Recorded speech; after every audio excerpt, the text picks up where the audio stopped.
તો હવે આપણે અહીંયા જે ફ્રન્ટ લૂકની જે આગળથી વધેલા જે હેર છે તેને પાછું કર્લ્સ કરવાનું હોય છે. તેને આપણે અલગ અલગ ગ્રુપ્સમાં આપણે ટોંગ્સ કરી રહ્યા છીએ.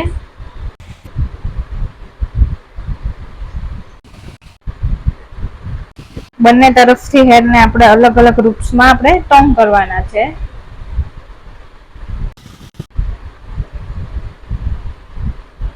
એટલે જે વચ્ચેનું જે પાર્ટેશન લીધેલું હતું તે આપણે કર્લ્સ થઈ ગયું છે. ત્યારબાદ હવે આપણે તેને શાફ્ટ મારવાનો છે.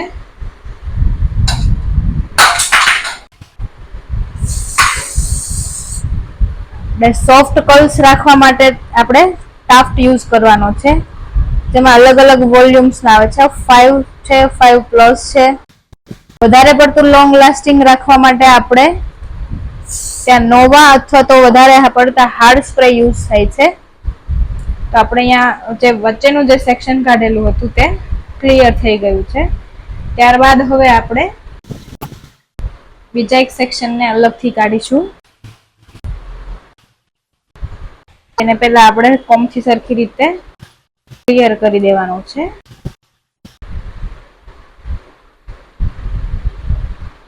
ત્યારબાદ આપણે નીચેથી એક અલગથી ફ્લિપ્સ કાઢીને આપણે તેને કર્લ્સ કરવાનું છે.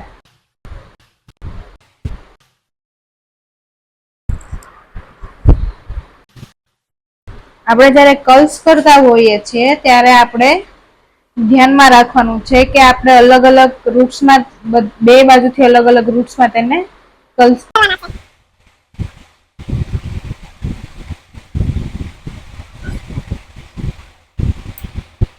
હેરનો ગ્રોથ અથવા તો હેરની જે ડેન્સિટી છે, મતલબમાં કોઈના હેર એકદમ સ્મૂથ હોય છે અથવા તો સિલ્કી હોય છે, તે જોઈને આપણે મશીનને એવી રીતના આપણે યુઝ કરવાનું છે. કોઈના હેર એકદમ પતલા છે અને હેર ગ્રોથ પણ નથી, તેને આપણે જાજી વાર અથવા તો જાજા સેકન્ડ આપણે તેને મશીનને ત્યાં રાખી શકીએ નહીં.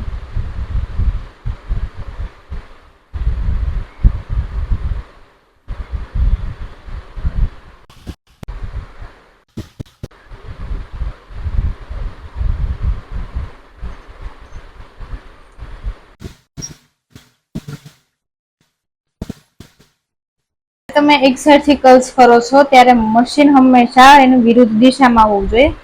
મતલબ કે તમે જ્યારે કર્લ્સ કરો છો ત્યારે મશીન હંમેશા આપણે નીચેની તરફ રાખવાનું છે. તરફ નીચેની બાજુ મશીન આવશે ને એક બાજુ ઉપરની તરફ મશીન આવશે, એટલે તમારા કર્લ્સના જે વેવ્સ છે એ સરખી રીતે દેખાશે.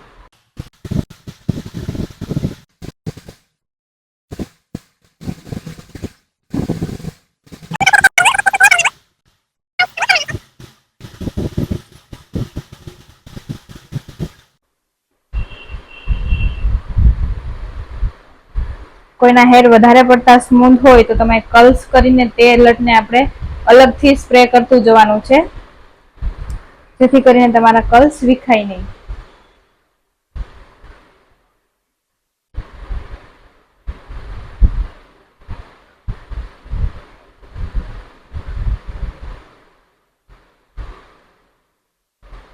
આપણે હેરને ઓપન કરીને કર્લ્સ કરતું જવાનું છે, જેથી તમારા હેર પણ ફૂલેલા દેખાશે અને વધારે ગ્રોથમાં પણ દેખાશે.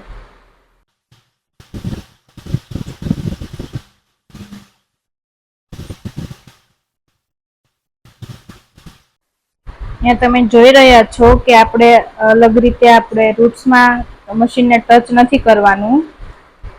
જેવા તમારે વેવ્સ જોઈએ છે એ પ્રમાણે તમારે કર્લ્સ આપવાના છે.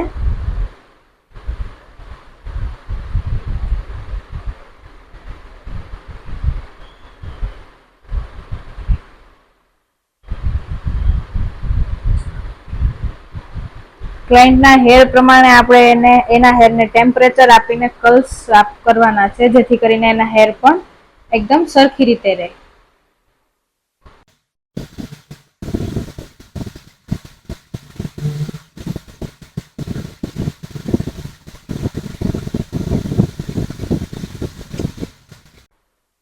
જેમ આપણે અહીંયા ફ્રન્ટ સાઈડ જતા જઈએ એમ આપણે કર્લ્સ એકદમ નીચેથી કરતું જવાનું છે.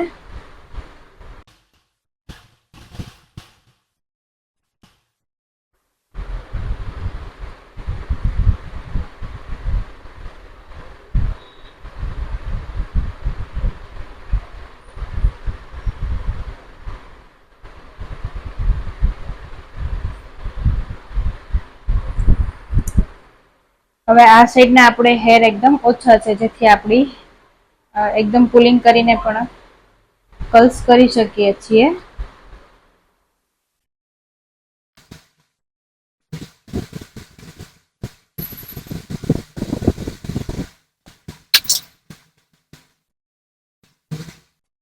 હવે આપણે અહીંયા એક જ ફ્લિપ્સ રહી છે, જેને આપણે એકદમ નીચેથી ટ્વિસ્ટ કરેલી છે.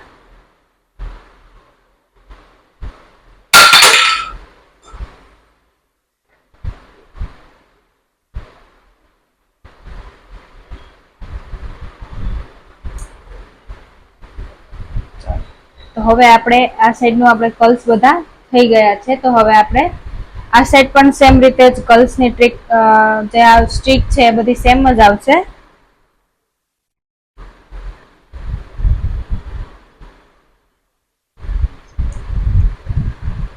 જેમાં આપણે પહેલી સાઈડ જે કર્લ્સ કરેલા છે તેને આપણે અલગ વેવ્સમાં, અલગ રૂટમાં આપણે કર્લ્સ આપેલા છે, ને આને પણ અલગ રૂટમાં આપવાના છે. બંનેને સામસામે રૂટમાં આપણે કર્લ્સ કરીશું તો તેનું વેરિએશન પણ એકદમ સરખું દેખાશે.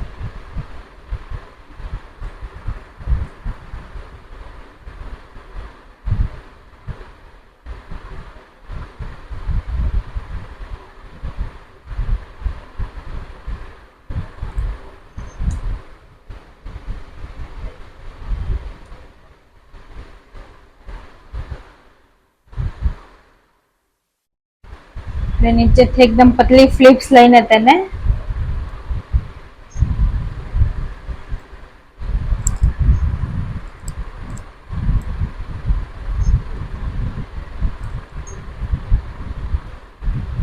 બંને તરફથી અલગ રીતે આપણે ટોંગ આપવાના છે.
હવે આપણે અહીંયા એકદમ પતલી પતલી ફ્લિપ્સ કરીને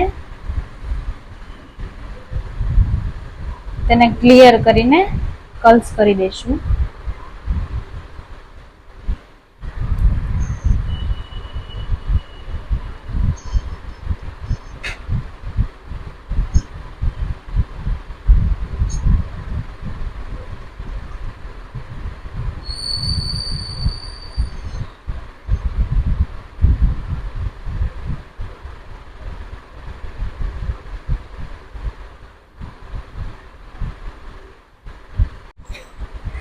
ચલો, તો હવે આપણે અહીંયા હેરમાં કર્લ્સ થઈ ગયા છે અને આપણી હેરસ્ટાઈલ કમ્પ્લીટ થઈ ગઈ છે. તો આપણે તેને ટાફ્ટ સ્પ્રે કરીને તેને લોંગ લાસ્ટિંગ કરવાનો છે. જે 5+ નો ટાફ્ટ સ્પ્રે છે તેને આપણે એક એક ફ્લિપ્સમાં આવી રીતના લગાવી દેવાનો છે, જેથી કરીને તમારા કર્લ્સ છે લોંગ લાસ્ટ રહે અને એકદમ સોફ્ટ પણ રહેશે.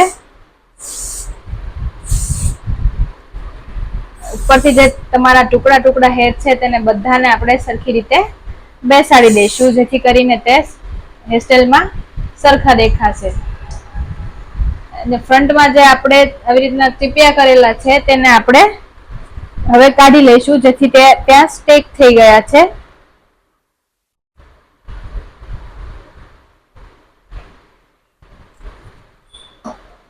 ટુકડા ટુકડા જે હેર છે તેને આપણે ટાફ્ટ સ્પ્રે મારીને લોક કરી દઈશું, જેથી કરીને તે હેરસ્ટાઈલમાં સરખી રીતે દેખાય.